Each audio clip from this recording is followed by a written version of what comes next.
Speaking of horses is made possible by EquiScentials Horse Care products. For products developed by a horse person, for horse people, and horse use. Please check out EquiScentials Horse Products. They have all the products you need to perfectly care for your horse's coat and physical appearance and well-being. EquiScentials. Hi, I'm Dr. Tom Tweeten, and I want to take a few minutes here to show you some thoughts I have on hoof care and preparing horses' hooves for either for riding or for showing. This is a hoof that we've had an opportunity to do some work with already. We've sanded it, and you'll see that it is smooth.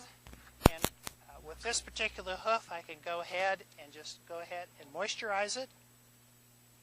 Add some moisturizer to it to just condition it. When I use the moisturizer, I want to work it into the coronet band as well as into the hoof area itself.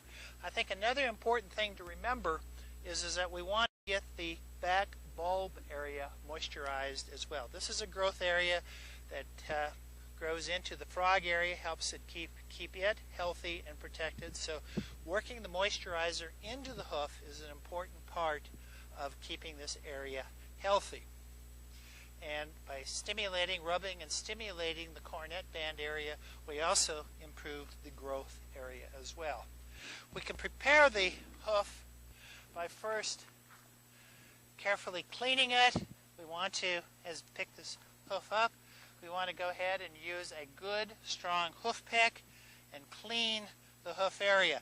Now, the thing I like to emphasize with working with a hoof pick is what I want to be able to do is slide the hoof pick along the frog and gently dig into that crevice to clean it out.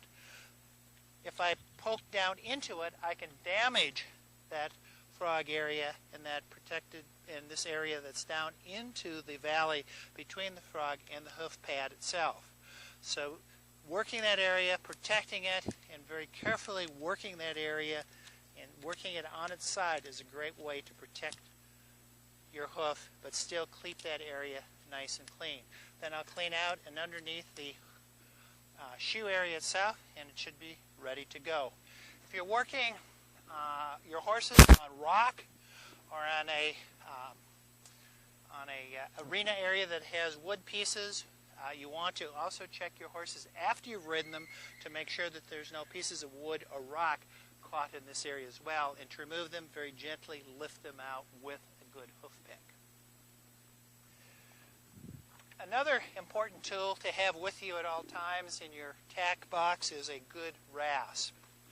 One of the things that we find with horses as they're out in a paddock area where there might be a few rocks or it's not real even, the hooves will tend to chip a little bit. And no matter how much we use a hoof moisturizer on them to protect them, they will chip a little bit. And if we want to keep that hoof growing evenly and smoothly, what we'll want to do is pick that hoof up and using the rasp, very gently work those edges off carefully and work some of that chipping away and round it out so it doesn't break out and chip anymore. So having a rasp handy in your toolbox is another important tool. The next thing I'm going to do is if I'm preparing my horse to show, much like we did with this hoof, I want to get a sander.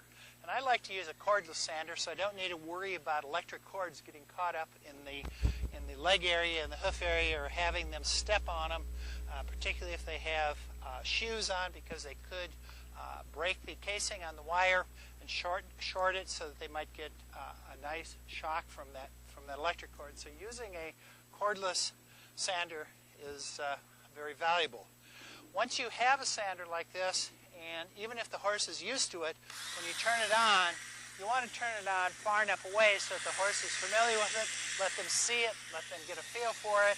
I like the mouse type of sander, mainly because now I can get the pointed part in between the nails on the shoe that are keeping the shoe attached to the hoof, so I don't sand the heads off of those nails, so that the hoof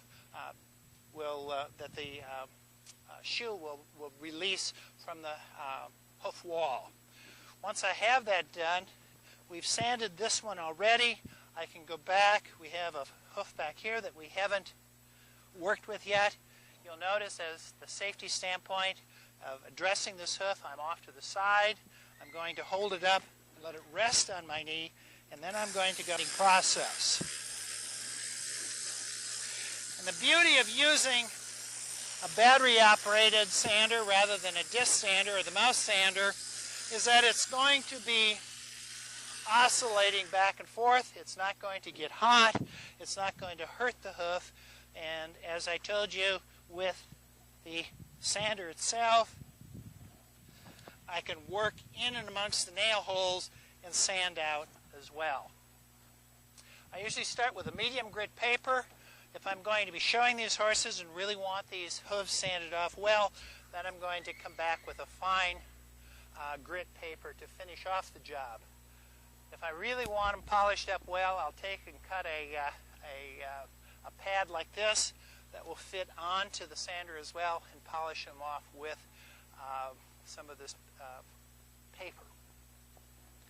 Once I have all that completed, then I'll come back, as we did with this off, apply the moisturizer, and the moisturizer will then absorb in and have a real generally dry, mossy feel to it. If I want to color the hooves in any way, I can come back with a high quality hoof cream, and I can go ahead and apply some of this hoof cream to the hoof to blacken it. And you can see how we're now blackening it.